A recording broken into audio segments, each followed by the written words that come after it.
बैलगाडी शर्यत पाहण्यासाठी आणि खऱ्या अर्थाने बैल हा शेतकऱ्यांचा सोबती असतो, साथी असतो आणि शेतकऱ्यांसाठी देखील ही बैलगाडा शर्यत अतिशय महत्त्वाची ठरली।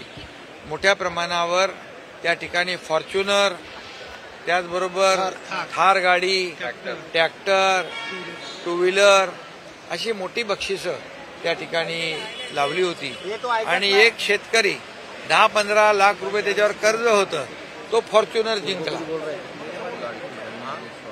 आणि त्याच्यामध्ये पहिल्यांदा लाडक्या बहिणींचा सहभाग देखील या बैलगाडा शर्यतीमध्ये होता। हा देखील इतिहास होता।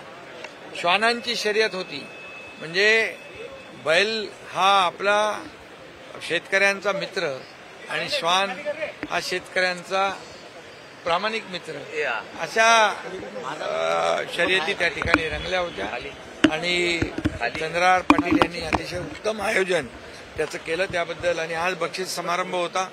मी मनापासून सगळ्यांना ज्यांना पारितोषिक मिळालंय, जे विजेते आहेत, त्यांचं अभिनंदन करतो। सध्याच्या प्रश्न प्रामुख्यानं महत्वाचा आहे। अजित पवारांचं असं म्हणणं आहे की वन खात्यानं असं कळवलंय की हे बिबटे काही जंगलातले नाही आहेत, त्यांची पैदाशी उसांमध्येच झालेली आहे। नाही, आज मुख्यमंत्री महोदयांच्या अध्यक्षतेखाली एक महत्त्वाची बैठक झाली। अजितदादाही होते आणि आम्ही सगळेच होतो। त्यामध्ये जे काही पुणे जिल्ह्यामध्ये जुन्नर असेल, शिरूर असेल, पारनेर असेल, अहिल्यानगर असेल, या अनेक ठिकाणी बिबट्यांची जी दहशत पसरलेली आहे आणि लोक भयभीत झालेले आहेत। मी स्वतः त्या ठिकाणी व्हिजिट करून आलो आणि दिवसा ढवळ्या बिबटे तिकडे फिरताना लोक पाहत आहेत।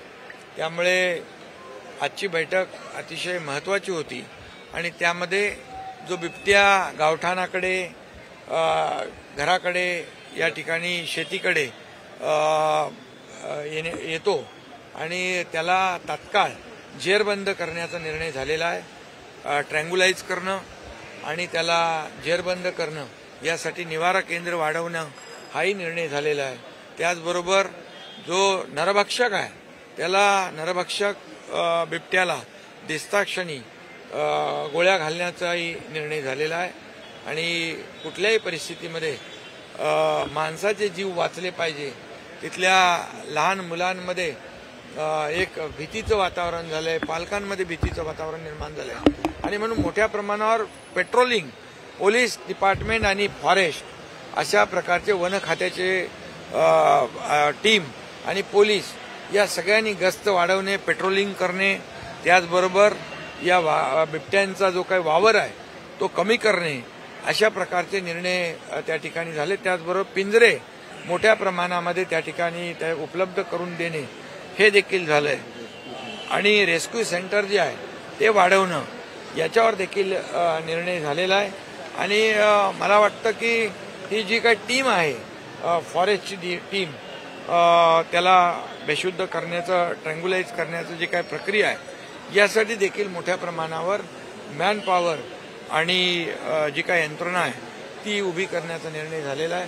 आणि त्याचबरोबर बिबट्या शेड्यूल 1 मधून शेड्यूल 2 मध्ये टाकण्यासाठी केंद्र सरकारकडे देखील मागणी करण्याचा निर्णय झालेला आहे, जेणेकरून त्या भागामध्ये बिबट्याची दहशत संपून जाईल आणि त्यांना पूर्णपणे जे काही रेस्क्यू सेंटर आहेत, जे आता तिथं त्याची कॅपॅसिटी कमी आहे, परंतु ती कॅपॅसिटी वाढवणं हे याच्यावर निर्णय झाला आहे आणि त्यासाठी जे जे काही करावं लागेल ते शासन करेल। लोकांचा जीव बिलकुल महत्त्वाचा आहे, लोकांचा जीव वाचवणं याला प्राधान्य शासन देईल। ठाणे महानगरपालिकेमधल्या बीएसईबीची जे घर प्रकल्प आहे त्यामध्ये मुद्रांक शुल्कमध्ये अधिभार सवलत जाहीर केलेली आहे। जवळपास 6,343 गरीब कुटुंबियांना याचा फायदा होणार आहे। बीएसयूपीची घरं जी ठाण्यातली आहेत 6-7 हजार, त्यांना 1% स्टॅम्प ड्युटी भरावी लागत होती, परंतु निर्णय घेतलेला आहे की आता त्यांना फक्त जवळ 56,000 ते 1,34,000 पर्यंत ती रक्कम होत होती, पण आता फक्त 100 रुपयामध्ये त्यांना हे रजिस्ट्रेशन होणार आहे। त्यामुळे लाखो रुपयांचा फायदा सर्वसामान्य बीएसयूपीमध्ये घरामध्ये राहणाऱ्या नागरिकांना होणार आहे. रस्त्यांच्या बाबतीत झालेली सगळे जे रस्त्यांच्या बाबतीत तुम्ही बैठक घेतलात, अधिकाऱ्यांनाही ब्रिज बाबत नेमका कामाला ह्या गती कशा MMR मधल्या जे काही फ्लायओव्हर आहेत, ROB आहेत, रस्ते आहेत, मग ते BMCचे आहेत, MMRDAचे आहेत, MSRDCचे आहेत, या सर्व जे रस्ते आणि फ्लायओव्हर आहेत, हे फ्लायओव्हर वर जे काही खड्डे आणि पावसामुळे जी काही त्याच्यावर जी काही प्रक्रिया करणं आवश्यक आहे रिसर्फेसिंगची, ही युद्ध पातळीवर रिसर्फेसिंग करण्याच्या सूचना मी दिलेल्या आहेत. ताबडतोबीने काम सुरू करण्याच्या सूचना दिल्या आहेत. फेब्रुवारी एंडपर्यंत कंप्लीट हे फ्लायओव्हर, ROB आणि रस्ते स्मूथ झाले पाहिजे, रिसर्फेसिंगचं काम पूर्ण झालं पाहिजे, अशा प्रकारच्या सूचना मी दिलेल्या आहेत.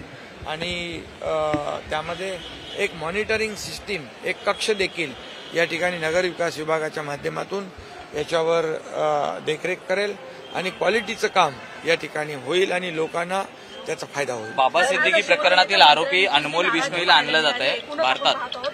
जे महायुतीमधले जे इतर पक्षांचे कार्यकर्ते ते फोडले जात आहेत, त्याच्यामुळे ही नाराजी होती का? नेमकं काय झालं होतं? नाही, आज मुख्यमंत्री महोदयांच्या बरोबर आमची चर्चा झाली, बैठक झाली आणि त्या बैठकीमध्ये महायुती मजबूत झाली पाहिजे, महायुतीमध्ये कुठेही मतभेद होता कामा नये, महायुतीला कुठेही गालबोट लागू नये आणि म्हणून आम्ही महायुतीने लोकसभा लढलो, महायुतीने विधानसभा लढलो, महायुतीने आपण विधानसभा लँडस्लाईड विक्ट्री यश प्राप्त केलेलं आहे आणि त्यामुळे कुठेही वातावरण या स्थानिक स्वराज्य संस्थांमध्ये बिघडू नये, खराब होऊ नये, अशा प्रकारची भूमिका मुख्यमंत्री महोदय आणि माझी दोघांची आहे.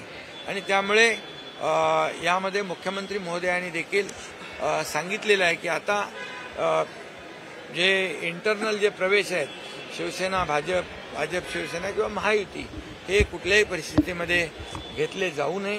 प्रत्येकाने आचारसंहितेचं पालन केलं पाहिजे, म्हणजे आपल्या पक्षाची आचारसंहिता. आणि त्यामुळे मी देखील आमच्या सर्व पदाधिकारी कार्यकर्त्यांना सूचना दिलेल्या आहेत आणि मुख्यमंत्री महोदय स्वतः त्यांच्या देखील कार्यकर्त्यांना आणि त्यांच्या पदाधिकाऱ्यांना अतिशय सक्त सूचना देतील आणि महायुती कुठेही महायुतीमध्ये मिठाचा खडा नाही, गालबोट लागणार नाही आणि मतभेद होणार नाही याची काळजी. अनमोल बिश्नोई प्रकरणात बाबा सिद्दीकी हत्या प्रकरणातील आरोपी अनमोल बिश्नोईला भारतात आणलं जात आहे. मुख्यमंत्री आणि आमची चर्चा झाली, बाबा सिद्दीकी प्रकरणातील अतिशय व्यवस्थित चर्चा झाली. बाबा सिद्दीकी प्रकरणातील आरोपी अनमोल बिश्नोईला भारतात आणलं जात आहे. कसं पाहता? प्रत्यारोप मोठं आहे हे. खरं म्हणजे बाबा सिद्दीकी आपले लोकप्रतिनिधी होते आणि ही त्यांची हत्या ही खरं म्हणजे एक दुर्दैवी घटना घडलेली आहे, दुःखद घटना घडलेली आहे आणि म्हणून जी काही हत्या, पोलीस त्याचा तपास करतायत, गृह विभाग तपास करतायत, मुख्यमंत्री महोदय स्वतः त्यामध्ये लक्ष घालून आहे. त्यामुळे त्याचे मारेकरी जे आहे हे अटक झाले पाहिजे अशी भूमिका सरकारची आहे. त्यांच्या कुटुंबियांची देखील तीच भावना आहे की ज्यांनी त्यांची हत्या केली आहे त्यांना सजा झाली पाहिजे. सर पीएम मोदी और अमित शाह दोनों ने इस बात को कहा है कि जिस तरह से बाहर के गैंगस्टर्स हैं उन्हें वापस लाया जाएगा, ऐसे में अनमोल बिश्नोई को भारत वापस लाना एक बड़ी प्रक्रिया है भारत सरकार की तरफ. प्रधानमंत्री नरेंद्र मोदी जी और गृह मंत्री अमित भाई ये देश का दुश्मन कोई भी हो उसको छोड़ेंगे नहीं. पाकिस्तान को भी ऑपरेशन सिंदूर के माध्यम से जिन्होंने पहलगाम का हमला किया है उनको भी मुंह तोड़ जवाब दिया है, घर में घुसकर मारने का काम किया है. ये नया भारत है, इसलिए इस देश में हमारे किसी भी राज्य में ऐसी कोई भी दुर्घटना हो तो आरोपी कोई भी हो, कहीं भी हो, उसको ढूंढ कर लाने का काम सरकार करेगी. सर आपकी आपकी तरफ से बहिष्कार डाला गया था.